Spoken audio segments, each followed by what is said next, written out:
ಔಷಧ ವ್ಯಾಪಾರಸ್ಥರ ಸಂಘದ ವತಿಯಿಂದ ಪದಾಧಿಕಾರಿಗಳಿಗೆ ಸನ್ಮಾನ. ಕೋವಿಡ್ ಸಮಯದಲ್ಲಿ ಔಷಧ ವ್ಯಾಪಾರಸ್ಥರು ಜನರಿಗೆ ನೀಡಿದ ಸೇವೆಯನ್ನ ಪ್ರತಿಯೊಬ್ಬರು ಸ್ಮರಿಸಿಕೊಳ್ಳಬೇಕು.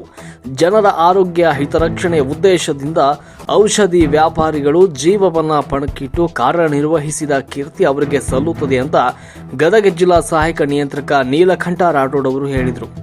ಅವರು ಪಟ್ಟಣದ ಕನ್ನಡ ಸಾಹಿತ್ಯ ಭವನದಲ್ಲಿ ತಾಲೂಕು ಔಷಧ ವ್ಯಾಪಾರಸ್ಥರ ಸಂಘದ ವತಿಯಿಂದ ನೂತನ ಸಹಾಯಕ ಔಷಧ ನಿಯಂತ್ರಕರಿಗೆ ಹಾಗೂ ಗದಗ ಜಿಲ್ಲಾ ವ್ಯಾಪಾರಸ್ಥರ ಸಂಘದ ಸರ್ವ ಪದಾಧಿಕಾರಿಗಳಿಗೆ ಸನ್ಮಾನ ಹಾಗೂ ನಿರಂತರ ಕಲಿಕಾ ಕಾರ್ಯಕ್ರಮವನ್ನು ಉದ್ದೇಶಿಸಿ ಮಾತನಾಡಿದರು. ಔಷಧ ವ್ಯಾಪಾರಸ್ಥ ಸಂಜಯ್ ರೆಡ್ಡಿರವರು ಮಾತನಾಡಿ, ಔಷಧ ವ್ಯಾಪಾರಿಗಳಿಗೆ ಯಾವುದೇ ಸಮಸ್ಯೆ ಎದುರಾಗದಂತೆ ಸಮಸ್ಯೆಗಳಿಗೆ ಸ್ಪಂದಿಸಬೇಕು. ಎಲ್ಲಾ ವ್ಯಾಪಾರಸ್ಥರಿಗೆ ಸಂಘವು ಎಲ್ಲಾ ರೀತಿಯ ಸಹಕಾರ ನೀಡಬೇಕು.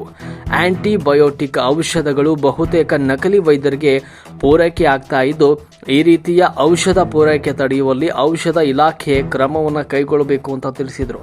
ಈ ಸಂದರ್ಭದಲ್ಲಿ ಔಷಧ ವ್ಯಾಪಾರಸ್ಥರ ಸಂಘದ ರಾಜ್ಯ ಸದಸ್ಯರಾದ Mahadevagowda, Linganagoudar, MG Ramani, Jnanesh Khokhale, MD Kaballi, Vishwanath Vanakiyat, B Manjunath Reddy, ಜಿಲ್ಲಾ ಉಪಾಧ್ಯಕ್ಷ BB Paraddi, Suresh Nidugundi, SR Navali, Umesh Menasagi, Ramzan Sab Nadaf, Chandragowda Patil, Mahesh Bagalkoti, Ramesh Kalari, IG Patil, Shashidhar Mallanagoudar, SI Dinduru ಸೇರಿದಂತೆ ಇತರರು ಹಾಜರಿದ್ದರು.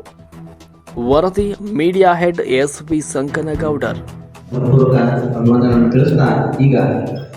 ಈಗ ರಾಜ್ಯ ಔಷಧಿ ವ್ಯಾಪಾರ ಸಂಘದ ನೂತನ ನಿರ್ದೇಶಕರಾಗಿ ಎಲ್ಲರಿಗೂ ನನ್ನ ನಮಸ್ಕಾರಗಳನ್ನು ತಿಳಿಸ್ತಾ ಇದ್ದೇನೆ. ಈ ಒಂದು ಕಾರ್ಯಕ್ರಮ ಇಂದು ರೋಡದಲ್ಲಿ ಬಹಳಷ್ಟು ಅಚ್ಚುಕಟ್ಟಾಗಿ ವಿಜೃಂಭಣೆಯಿಂದ ನಡೀತಾ ಇದೆ.